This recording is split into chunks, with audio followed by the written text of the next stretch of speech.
Alors nous sommes arrivés d'Af Yud Gimel de Baba Messira, Yud Gimel pour le dimanche 7 Tishri. Et il nous restait encore donc les 5 dernières lignes de Yud Bet Amud Bet. 5 dernières lignes. On a vu dans la Mishnah, quand on trouve un shtar, un contrat de prêt jeté, on a dit s'il y a une garantie, il ne faut pas le rendre. S'il n'y a pas de garantie, ça veut dire qu'on ne peut pas saisir les biens. Donc selon Rabbi Meir, on peut le rendre, mais Hachamim disent non. On a posé la question dans la Gemara, de quoi il s'agit? Est-ce que l'emprunteur reconnaît ou pas? S'il reconnaît, pourquoi on ne lui rend pas? Et s'il ne reconnaît pas, pourquoi on lui rend?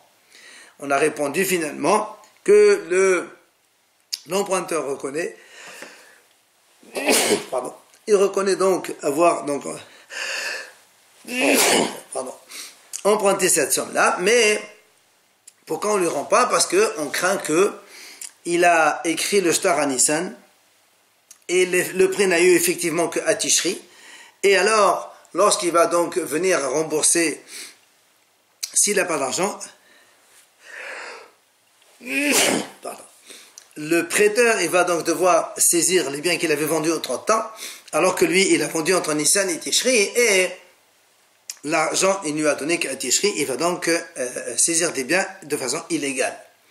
Alors, là, on va poser une question. Et la hadithna, ce qu'on a vu dans une Mishnah, et la Gemara dit, on a vu dans une Mishnah, c'est marqué que on peut écrire un shtar, un emprunteur, il trouve un scribe, il dit écris-moi le shtar suivant, comme quoi j'ai emprunté chez telle personne une telle somme. Alors, la Gemara, comment on peut écrire sans que le prêteur ne soit là? On doit craindre la même chose qu'ici. Peut-être qu'il a fait écrire ça au mois de Nissan. Et qu'après, il n'a pu prendre d'argent qu'au mois de Tishri. Et donc, il va donc pouvoir saisir des biens donc des gens qui ont éventuellement acheté un bien chez cet emprunteur de façon illégale, comme on a expliqué. Alors, l'Agma répond, Rabassi répond. Il dit, en fait, ici on parle Bishtadeh Hachna'a.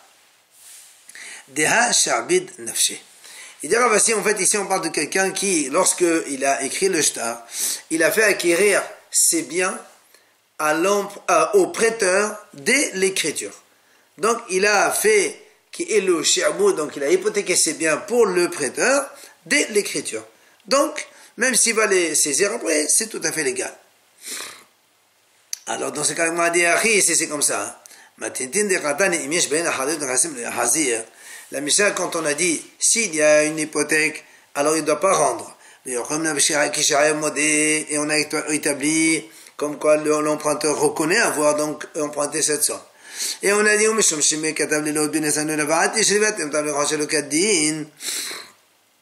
on a donc répondu comme quoi l'emprunteur il reconnaît, mais on ne lui rend pas quand même le shtar au prêteur, parce qu'on craint qu'il a fait dater le shtar de Nissan, mais il n'a emprunté que Tishri. Il va donc saisir de façon illégale les éventuels acheteurs entre-temps. Pourquoi il ne rend pas? On va poser une question.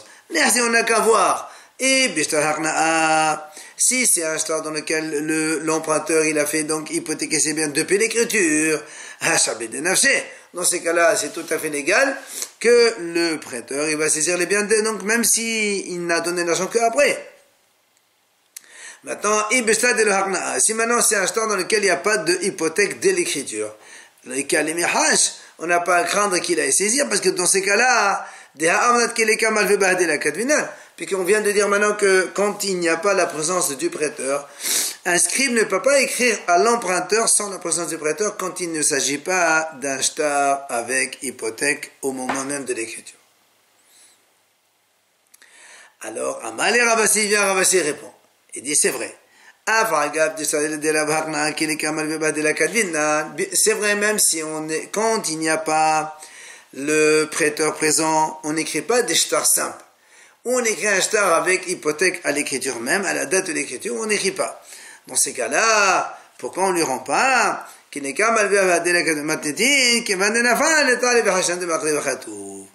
Étant donné que dans notre Mishnah, on parle d'un shtar qui a été donc trouvé par terre, il est donc tombé, il a eu un défaut, et là, dans ces cas-là, on craint quand même que le scribe, il a pu écrire, même sans la présence du prêteur. Ça, c'est ce que répond Rabassi. Abaye Amar, il vient, Abaye dit non. Tu sais pourquoi Aïda Behetoma Zachin lo il dit ici Abaye, tu sais pourquoi dans la Mishnah on a dit qu'on peut écrire Shtar le levé même si le malvé n'est pas à côté de lui, parce qu'en fait c'est la signature des témoins qui fait partir le Shtar. La signature, la date de la signature des témoins, c'est eux qui font partir donc l'hypothèque à partir de cet instant. Et même si Shtalet de la Farna, même si l'emprunteur n'a pas écrit comme quoi il fait acquérir ses biens depuis cette date-là, ça n'a pas d'importance. Et pourquoi Abaye a dû répondre ça? Parce que Meshom dit Rachalé. Parce que la réponse de Ravassé, ça ne lui convenait pas, il avait une question contre cela. C'est quoi la question?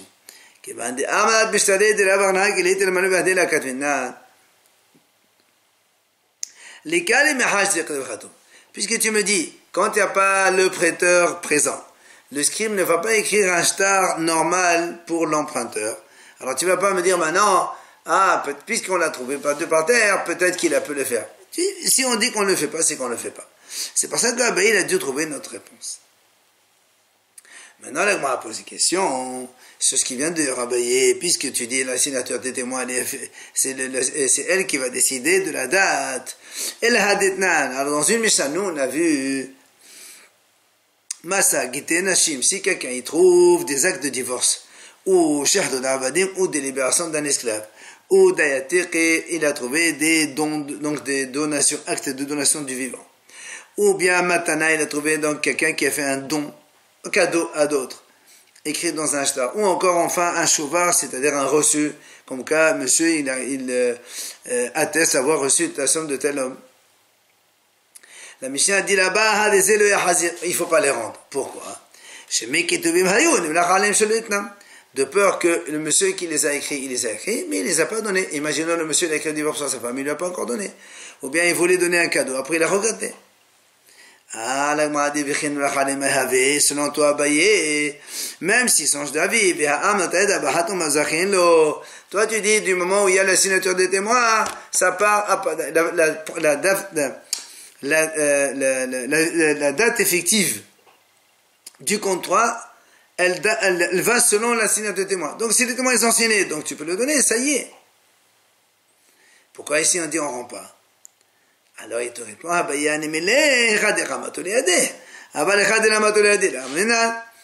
te dit, mais c'est pas la même chose. Quand est-ce que moi j'ai dit que la signature de témoin est valable à partir du moment, c'est quand on a déjà donné. Mais là, s'il n'a pas encore donné, peut-être qu'il ne veut pas le donner encore. Donc c'est pas du tout une question. Et là, la Gemara continue notre question. Matitin, la Mishnah qui dit, encore une question contre Abaye.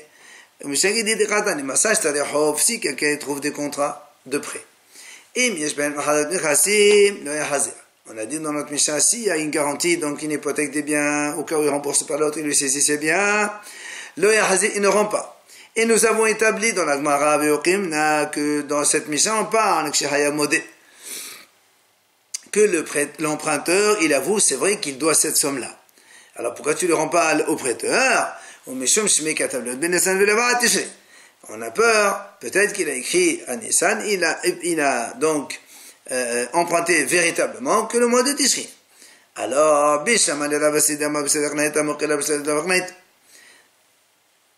maintenant, là, selon Ravasi qui a dit que c'était quand on fait l'emprunteur, il écrit un shtar dans lequel il met hypothèque, il fait acquérir ses biens au prêteur dès le moment de la signature. Alors il va te dire, dans ces cas-là, tu sais pourquoi il ne faut pas lui donner? Parce que de la barnette, ici c'est des stars qui ne sont pas, il n'y a pas d'hypothèse dedans. C'est pour ça qu'il ne faut pas le donner. Mais, selon Abaye qui a dit, donc la signature des témoins, c'est elle qui donne les fictions au shtar, d'accord? Alors pourquoi la Mishnah a dit il faut pas lui rendre donc le shtar? De toute façon, puisque il y a la signature des témoins, le contrat est fait à partir de cette signature. Pourquoi on lui rend pas? Amal Abaye, Abaye te dit, tu sais pourquoi on ne rentre pas dans la Mishnah? Il te dit non, dans la Mishnah on craint autre chose. On craint que les deux, le prêteur et l'emprunteur, ils fassent un complot entre eux. L'emprunteur, il dit soi-disant qu'il n'a pas encore remboursé, qu'il doit encore cette somme, alors qu'en fait il a déjà remboursé. Et il fait donc un complot avec le prêteur. Il dit tu vas aller saisir le bien que j'ai vendu, on se partage moitié-moitié. Ça, Hachamim craignent, donc on ne rend pas ce contrat au prêteur. Alors la dit et selon Shmuel qui a dit, on ne craint pas ce complot-là. Alors comment il répond?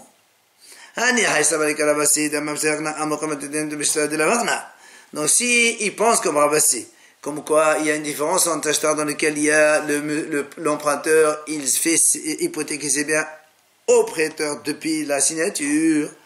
Donc il va dire dans notre Mishnah pourquoi on ne rend pas, parce que on ne rend pas le shtar, parce que c'est un shtar dans lequel il n'y a pas de haqna'a, il n'a pas fait acquisition depuis cette date-là.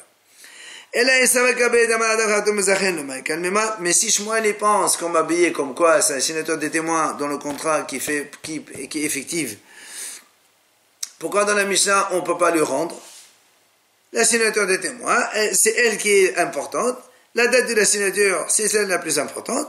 Tu as trouvé un shtar, le prêteur il avoue, l'emprunteur il avoue, rends-lui au prêteur. Ah, la moi te répond Shmuel, Shmuel te dit non, la Mishnah parle que l'emprunteur il n'avoue pas. Il dit c'est pas vrai, je dois rien. Alors il m'a dit je comprends pas, et c'est comme ça. Mais si alors dans ces cas-là, pourquoi dans la Mishnah on a dit, s'il n'y a pas de garantie, il n'y a pas de saisie, alors on peut lui rendre. Pourquoi tu rends? D'accord, il ne va pas pouvoir saisir des biens, mais il va prendre de l'argent qu'il a en espèces sur lui. Des biens qui sont sur lui. Ah, viens Shmuel et te répond. Shmuel est amedama, Shmuel omer haya rabbi meir hoshen bo achalet rasim, en gove l'homme même shabed de l'homme bnei halet. Alors il te dit Shmuel, lui il pense comme Rabbi Meir qui a dit, un shtar, donc un contrat de prêt dans lequel il n'y a pas de garantie, il ne peut pas encaisser ni des biens hypothéqués, ni des biens libres et disponibles chez l'emprunteur. Alors là, a dit, puisque c'est comme ça, alors si il ne peut pas encaisser rien du tout, alors qu'est-ce que tu me dis? Il faut lui rendre au prêteur le papier, le shtar. Qu'est-ce qu'il va faire avec? Si ça ne sert à rien.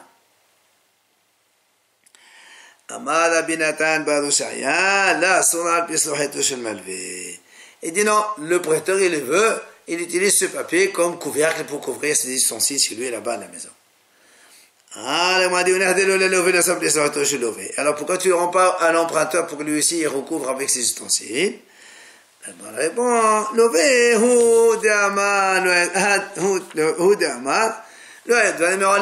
on vient de dire ici, selon Shmuel, qu'on parle d'un cas où l'emprunteur il dit que c'est un faux shtar, que c'est pas vrai, il n'a pas fait écrire ça. Donc tu vas pas lui rendre un papier à l'heure que lui-même il dit que c'est pas le sien. C'est pour ça on donne donc ce papier-là qui sert à rien, c'est-à-dire pour encaisser l'argent il sert pas, mais il va servir au prêteur pour recouvrir des ustensiles. Amar Rabbi Lazar, il vient, Rabbi Lazar il nous dit, la mahloket qu'on a vu dans la Mishnah entre Rabbi Meir d'un côté et Hachamim de l'autre, dans lequel on a vu que, dans lequel on a vu dans la Mishnah que selon Rabbi Meir, si les contrats ils ont une garantie, on ne les rend pas, mais s'il n'y a pas de garantie, on les rend, alors que Hachamim disent dans tous les cas, on ne les rend pas. Cette mahloket selon Rabbi Lazar, Bishen Hayar Modeh. C'est lorsque l'emprunteur, il n'avoue pas qu'il a emprunté cette somme. Et alors, Rabbi Meir dit, il ne faut pas le rendre parce que, de toute façon, lui, l'emprunteur, il n'avoue pas, il dit que c'est pas vrai. Et Rabbi Meir répond qu'un shtar sans garantie, on ne peut pas encaisser ni même ni des biens libres, ni des biens donc qui sont déjà hypothéqués. Et Rabbanan Sabri, Hachamim disent, et Hachamim disent non, on peut quand même encaisser. C'est pour ça que les Hachamim disent, puisqu'il peut encaisser. Et là, l'emprunteur refuse, il dit que c'est pas vrai. alors on ne lui rend pas. Mais si l'emprunteur il avoue que c'est vrai, il doit cet argent, selon tout le monde, on rend le ksar au prêteur, mais on ne craint pas qu'il y ait ce complot entre le prêteur et l'emprunteur ensemble. Voilà ce que dit Rabbi Elazar. Vient Rabbi Yochanan Amar, il dit non. Au contraire, la mahlok de la Mishnah entre Rabbi Meir et Hachamim Shahayamode. C'est quand l'emprunteur il avoue qu'il doit cette somme. Malgré tout, que quand il y a un contrat sans garantie, sans hypothèque, il ne peut pas encaisser des biens qui sont hypothéqués. Mais des biens libres qui sont disponibles chez le monsieur, il peut encaisser. C'est pour ça que Rabbi Meir dit, dans ce cas-là, tu le rends au prêteur. Par contre, Hachamim disent non, même des biens hypothéqués, il peut encore encaisser. Et donc c'est pour ça que Hachamim dit, il ne faut pas le donner, il ne faut pas le rendre.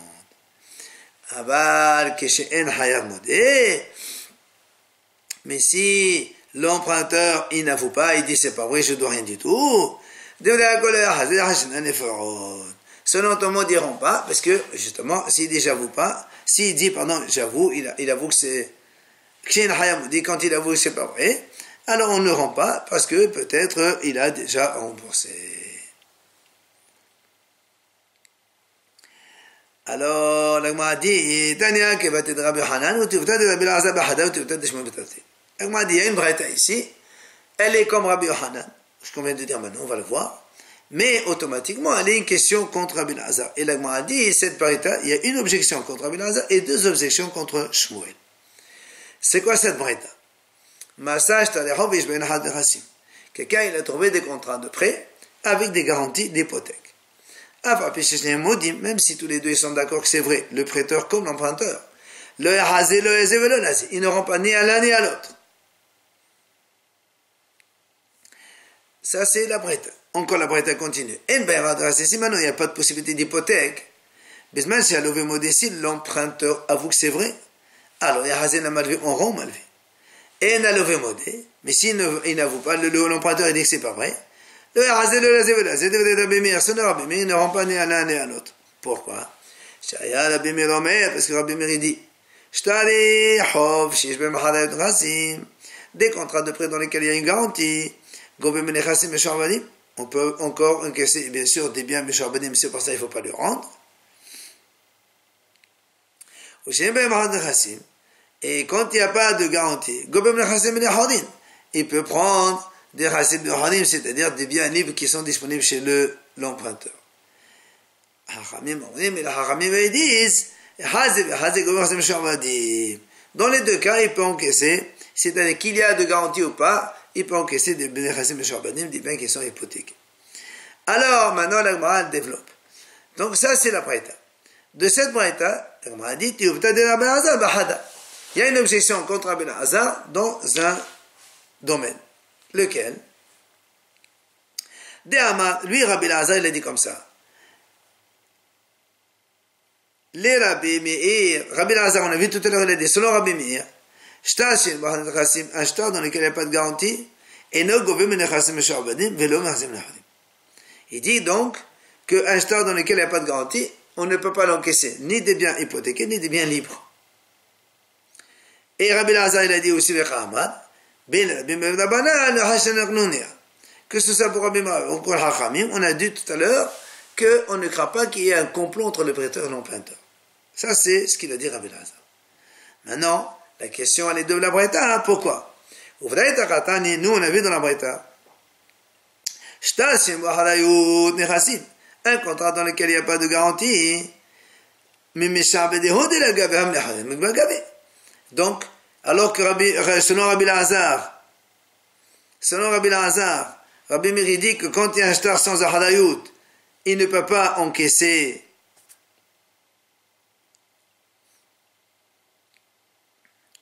Donc la braïta a dit, voilà, si le lové modé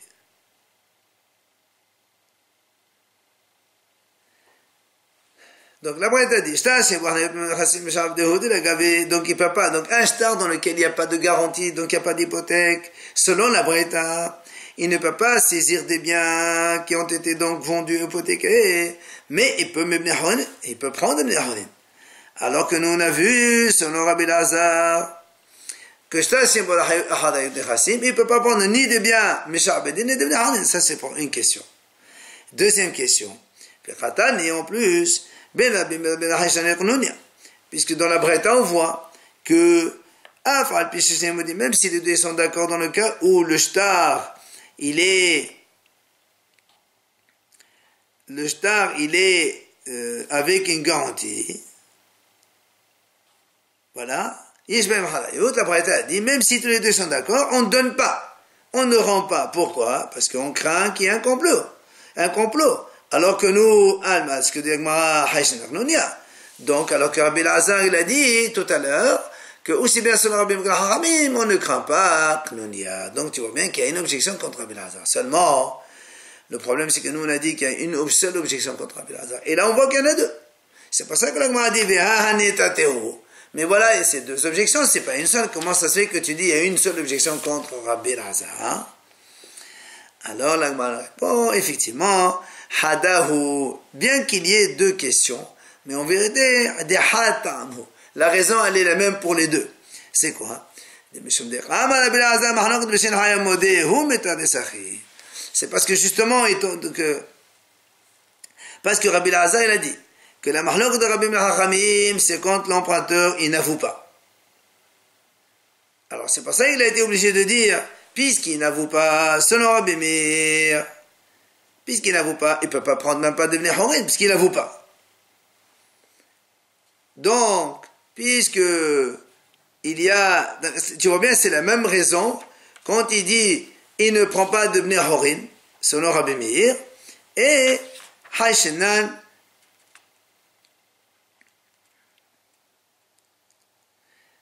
et là, quand Rabbi Meir dit avec la Hachamim que la Haïchenan l'Eknonia, puisque de toute façon, si on est dans le cas où l'emprunteur n'avoue pas qu'il a emprunté cette somme-là, c'est sûr que s'il avoue, alors on est obligé de dire qu'il lui rend, et donc, s'il lui rend, il n'y a pas de khnonia, il n'y a pas de complot donc possible. Ça, c'est la réponse pour Rabbi Lazar. Il y a maintenant deux objections contre Shmuel. Comment? Hada qui est Rabbi Lazar. La même objection comme Rabbi Lazar. Pourquoi? Parce que puisque Shmuel il a dit que la Mishnah aussi elle parle que la mahlok entre Rabbi Meir et la Hachamim, c'est quand l'emprunteur il n'avoue pas. C'est pour ça que Rabbi Meir dit il rend pas, il rend, et Hachamim dit il rend pas. Ça veut dire on déduit de là que si il est modé l'emprunteur qu'il a bien emprunté cette somme-là, selon Shmuel, il va le rendre. Et c'est exactement ce qu'il a dit Rabbi Lazar. Et donc ça c'est la première question. Et la deuxième question,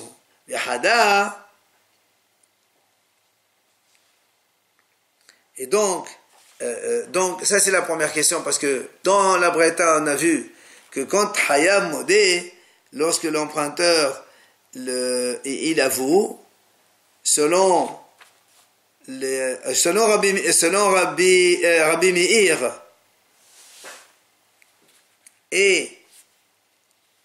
et Hachamim, lorsque le Hayav Modé, selon Rabbi Meir il rend, et selon Hachamim il rend pas. Donc première question, que selon Shmuel, quand le Hayav Modé, tout le monde est d'accord qu'il faut rendre, alors que là, dans la Braïta, il y a Mahloket. Bahada, deuxième objection contre Shmuel,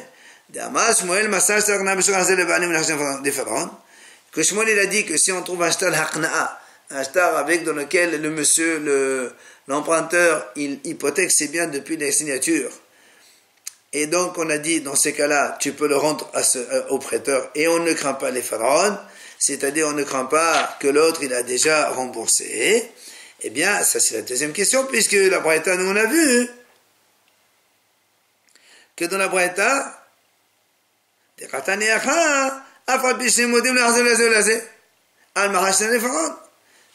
on a dit ici que si tous les deux sont d'accord, il ne faut pas le rendre non plus. Donc pourquoi? Parce que peut-être qu'il a déjà remboursé. Donc tu vois bien qu'il y a une question deuxième contre Shmuel. Alors le Gemara répond, Amar Shmuel, Ma'etam de Rabbanan, Savre Aharayot Otsoferhu.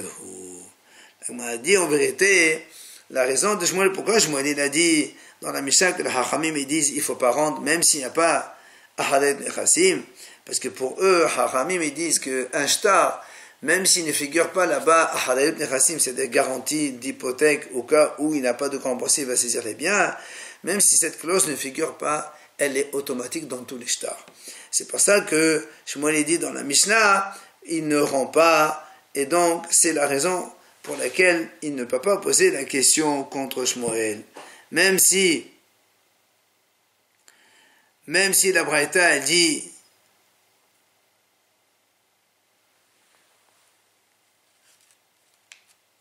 donc même si la Braïta, elle dit que dans ce cas-là,